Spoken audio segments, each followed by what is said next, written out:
नमस्कार मंडळी. अवधूत चिंतन श्री गुरुदेव दत्त श्री स्वामी समर्थ महाराज की जय. बघा, आज 18 जूनला एक अद्भुत आणि अत्यंत शुभ असा संयोग जुळून आलेला आहे. तो म्हणजे या दिवशी गुरुपुष्य अमृत योग तर आहेच, पण यासोबत विनायक चतुर्थी सुद्धा आहे. ह्या दोन्ही योगाचा महासंयोग तुम्हाला खूप मोठा लाभ देऊन जाणार आहे. त्यामुळे तुम्हाला काय करायचं आहे, तर या दिवसाचा लाभ कसा करून घ्यायचा आहे ते नीट ऐकून घ्या आणि समजून घ्या. बघा, वेदामध्ये पुष्प नक्षत्राला तिष्य म्हटलं जातं. तर पुष्प नक्षत्राचे देवता आहे स्वतः बृहस्पती म्हणजे देवगुरु आहेत. आणि पुष्प नक्षत्राला आपल्या 27 नक्षत्रांचा राजा असं सुद्धा म्हटलं गेलेलं आहे. नक्षत्राचा राजा जर आपल्या इष्ट देवतेचे म्हणजेच गुरुच्या घरी आला ना, तर तो अत्यंत प्रभावशाली आणि अत्यंत शक्तिशाली होतो. म्हणजेच पुष्प नक्षत्र जर गुरुवारी आले तर त्याचा प्रभाव हा खूप वाढत असतो. म्हणजेच हे सर्व नक्षत्र सर्व सिद्धी देणारे आहेत, सर्व कार्य यशस्वी करणारे आहेत. सिद्धी म्हणजे काय, तर तुम्ही जे काही हातात कार्य घ्याल त्यात 100% यश मिळते. तुमचे कोणतेही अडकलेले कार्य सुद्धा पूर्ण होऊ शकते, म्हणजे यश मिळते. आता नावावरूनच बघा ना, गुरु पुष्प अमृत. आता याच्या संधीतून हा शब्द बनलेला आहे. पुष्प या शब्दाचा अर्थ होतो पोषण करणारा. जसे माता पिता आपल्या मुलांचे पोषण करतात ना, अगदीच तसेच नक्षत्र आपले पोषण करणारे आहेत. यात अमृत जोडलेले आहे, म्हणजे अमृत जो पितो तो अमर होतो. याचाच अर्थ असा की या योगामध्ये तुम्ही जे काही जप कराल, सत्कर्म कराल, पूजा कराल, पुण्य कराल, दानधर्म कराल, ते सर्व तुमचे स्थायी होईल. म्हणजेच दीर्घ काळापर्यंत तुमचे हे पुण्य तुमच्या पाठीशी उभे राहील. आणि या पुण्याच्या जोरावरच संसारात आपल्याला सुख दुःखाची प्राप्ती होत असते. म्हणूनच जर आपल्या पुण्याचा साठा मोठा असेल आणि जो तर आपल्याला टिकवून ठेवायचा असेल तर या योगाचा नक्की लाभ घ्यावा. बघा, आता या योगाची वेळ आहे तर आज सकाळी म्हणजेच 18 जून 2026 रोजी सूर्योदयापासून म्हणजे 6:04 पासून हा सुरू होणार आहे आणि सकाळच्या 11:30 पर्यंत म्हणजे 11:32 पर्यंत हा काळ असणार आहे. त्यामुळे तुम्ही वेळ चुकू नका, याचा लाभ नक्की घ्या.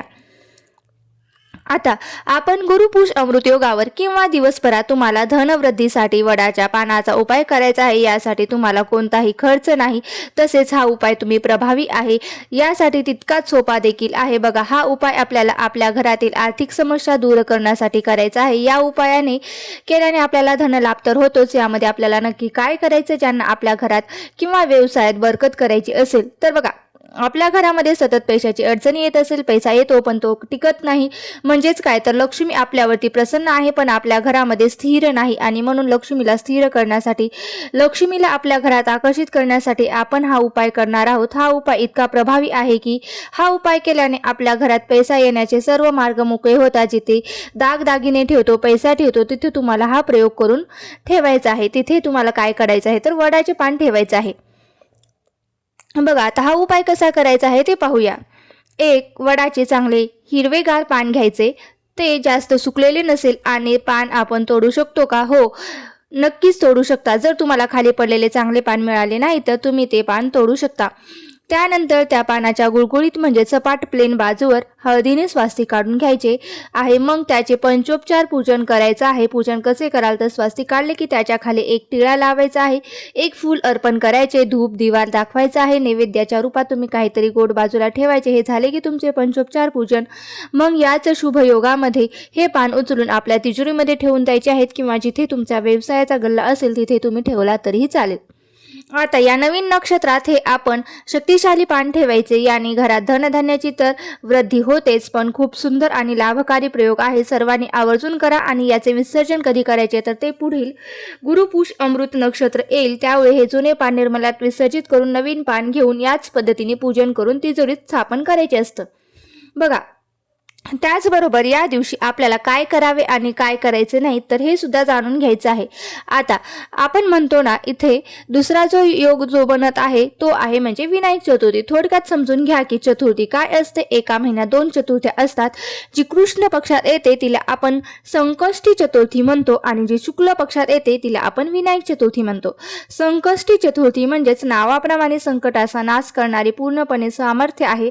आणि जी आता 18 तारखेला येत आहे ती विनायक चतुर्थी आहे. ती धनसंपदा वाढवणारी आणि भक्ती वाढवणारी आहे आणि संकष्टी चतुर्थीला रात्री पूजन होते. चंद्र दर्शनानंतर आपण उपवास सोडतात, पण या विनायक चतुर्थीमध्ये गणपती बाप्पांचे पूजन केले जाते, पण चंद्र दर्शनाचा कोणताही नियम नाही. जर तुम्ही विनायक चतुर्थीचा उपवास करू शकलात तर अतिउत्तम, नसेल जमत तर काही हरकत नाही. या दिवशी गणपती बाप्पांचा अभिषेक घाला, त्यानंतर त्यांना गंध, अक्षता, फुलं अर्पण करा. ओम गण गणपते नम या मंत्राचा जप करत दुर्वा अर्पण करा. आपल्याकडे दुर्वा असल्यास पाहिजे. दुर्वा वाहणे हा धनसंपदा वाढवण्याचा सर्वात मोठा उपाय आहे. दुर्वा वाहा, फुलं वाहा, धूप, दिवा, अगरबत्ती दाखवा, प्रसादासाठी मोदक किंवा लाडू ठेवा. तुमचे सुंदर असे पूजन झाले की तुमच्या हातून खूप मोठे कार्य होईल. आयुष्यातील मोठे मोठे विघ्न याने नाहीसी होतील. दुसरं, पुष्प नक्षत्रात लग्न ठरवणे, लग्न जमवणे, साखरपुडा, सगाई किंवा लग्नाचे कार्य करू नये. बाकी कोणाला नवीन घर घ्यायचे असेल, गाडी घ्यायची असेल किंवा व्यवसायाचे नवीन काम करायचे असेल तर हा सर्वात उत्तम मार्ग आहे. आयुष्यामध्ये स्वामी देवता दत्त सेवा खूप जास्त महत्त्वाची आहे. आपण नेहमी म्हणत असतो की आपल्या नशिबात ही जे नाही ते आपल्या नशिबात आपल्याला देतात, ते आपले ब्रह्मांड नायक देतात असतात. म्हणून शिवाय उद्याच्याला म्हणजे आज आपल्याला हा सेवेचा दिवस चुकवायचा नाही.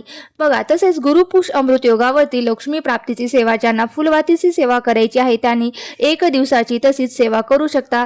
तशीच करायची, फक्त 1 फुलवात लावायची आणि 1 दिवसाची सेवा तुम्ही करू शकता.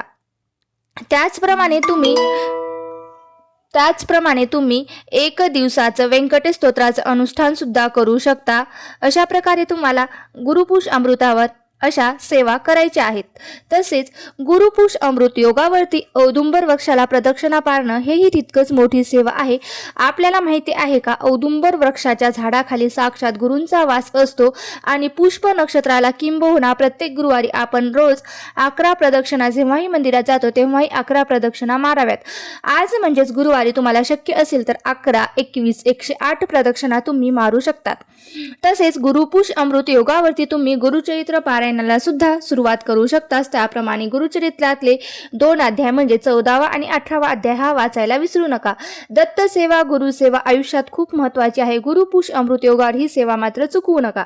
आता पुष्प नक्षत्र म्हटलं तर, गुरुपुष्प नक्षत्र म्हटलं तर आपण कवड्या, तांदूळ, हळद, सोने या वस्तूंची आवर्जून खरेदी करू शकतो. ते शुभ मानले जाते. अगदीच थोडक्यात सांगायचं झालं तर या तिथीचा लाभ कसा करून घ्यायचा आहे तर या दिवशी गणपती बाप्पाची पूजा करायची आहे. गणपती बाप्पाला लाल फुलं, दुर्वाची जोडी अर्पण करायची आहे.